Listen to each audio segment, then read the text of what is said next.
ایک مرتبہ علماء یہود حضرت مولا علی شیر خدا رضی اللہ عنہ کے پاس کئی سوالات لے کر حاضر ہوئے۔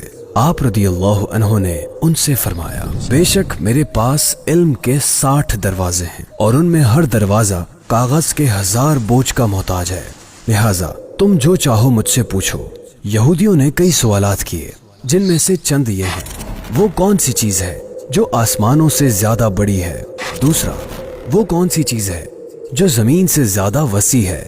تیسرا، وہ کون سی چیز ہے جو آگ سے زیادہ گرم ہے؟ چوتھا، وہ کون سی چیز ہے جو ہوا سے زیادہ تیز ہے؟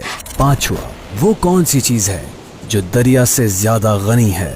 چھٹا، وہ کون سی چیز ہے جو پتھر سے زیادہ سخت ہے؟ اسی طرح مزید کئی سوالات بھی انہوں نے کیے، جن کے آپ رضی اللہ عنہ نے انہیں جوابات دیے۔ فرمایا، جو چیز آسمان سے زیادہ بڑی ہے وہ اللہ تعالیٰ پر بہتان ہے، جو چیز زمین سے زیادہ وسیع ہے وہ حق ہے، جو چیز آگ سے زیادہ گرم ہے وہ مال جمع کرنے پر حریص کا دل ہے، جو چیز ہوا سے زیادہ تیز ہے وہ مظلوم کی دعا ہے، جو چیز دریا سے زیادہ غنی ہے وہ قناعت کرنے والا دل ہے، اور جو چیز پتھر سے زیادہ سخت ہے وہ بدکار اور فاسق و گناہگار کا دل ہے، کیونکہ اس پر خوف والی آیات کا اثر نہیں ہوتا۔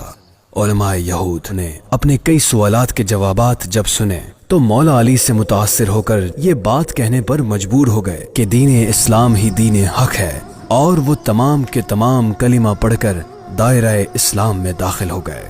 ہمارے پیارے آقا صلی اللہ علیہ وآلہ وصحبہ وسلم نے سچ فرمایا، انا مدینۃ العلم وعلی بابها، میں علم کا شہر ہوں اور علی اس کا دروازہ ہے۔